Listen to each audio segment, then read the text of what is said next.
Falaxaa galgalaa irraa bukoo guyyaa naaf wayya. Waan hin qabne qofaa kan yaaddu yoo taate isa qabdu yoo ni dhabda. Isa qabdu yoo yaadde garuu isa hin qabnes ni argatta. Namichatu ogummaa haadha warraa isaatti ni aara ni gadda. Gara mana isaatti galuuf yoo yaadu dursee nyaata galee nyaatu ittoon sun yoo itti yaadatamu gororri isaa afaan isaa guuta. Egaa bukoo sanaaf ka'een deemaaf jedhee gungumaa ba'a.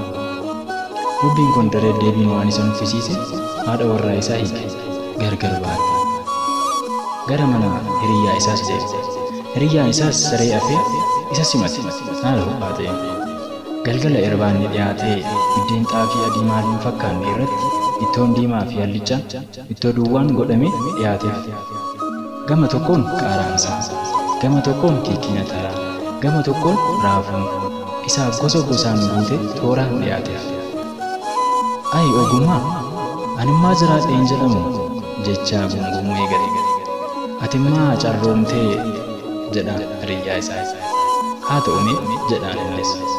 Dhugaatiin yoo dhiyaatuuf ammoo ajaa'ibsiifachaa dhufe. Jiraachuun erga hin oolle akkasidha jechuu eegale. Haadha warraa hiriyyaa isaas ogummaa harka isheef galateeffachuuf ajaa'ibsiifannaan ishee macheesse. Nyaatanii xumuruu gahan kan mana isaatti isa affeere. Birciqqoon hiriyyaan isaa ittiin dhuguuf ka'e harkaa bu'ee cabe. Hiriyyaan isaa hedduun rifate. Haati warraa isaas golaa baatee maalidha kan cabe jette sagalee guddaa fi jabaa ta'een. Birciqqoo ati jaallattu sanatu cabe jedhe abbaan warraa ishee sagalee hedduu kirkirtuun. Baay'ee aarte. Al takka kabaltee hiriyyaan isaas ni rifate. Akkasitti cabsitee kennaa haadha kootii fi abbaa koo fixxe. Ati maal gooti? Bashaatee hiriyyaa kee waliin dabarta jechaa dubbiin dhaabiitti gidiraa isaa agarsiisu eegale.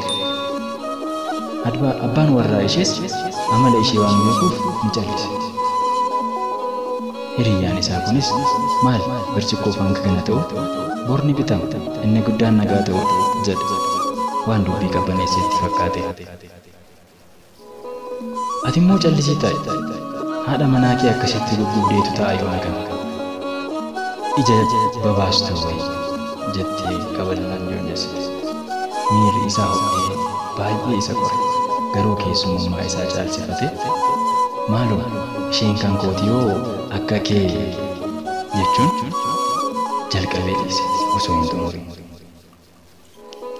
Gara golaa seentee falaxaa tokko qabattee dhufte. Mee xumurii jettee. Ija babaasee sodaan akka kee kana kan itti caalte kan maraattu miti yoo jedhu falaxaa sana qabattee baate. Kana yoo argu abbaan warraa ishee suuta jedhii baqadhu jalaa bahi jedhe halkan sanaan ariifachaa gara mana amaatii yookiin maatii haadha warraa isaatti deeme. Haati haadha warraa isaas maali halkan kanaan mucaafoo jedhanii sagalee laafaa fi mararteedhaan. Innis harmee falaxaa galgalaa falaxaa halkanii irra bukoo guyyaa naaf wayya jedheen dhufee jechuudhaan deebiseef. Egaa namni kun waan qabduun yoo hin yaadne yoo hin kunuunsin kan caartutti kufta. Kanan siin jedheef kanaaf. Mee waan qabdu bari beeki kabaji sirnaan itti fayyadami. Isaan jira ittiin of kuuf miidhagi. Sana booda isa kana qabachuuf barbaadi. Waanuma qabduun gammachuu kan hin qabne yoo taate garuu fiigichi kee waan fooyya'aa barbaachisu hin taane waan kan biraa barbaadu qofaa ta'a. Isa qabnuun haa ga'u. Isa qabnuun gammachuu haa godhannu. Isa hin qabne akka argan. Falaxaa galgalaa irraa bukoo guyyaa naaf wayya. Sagalee gammachuu.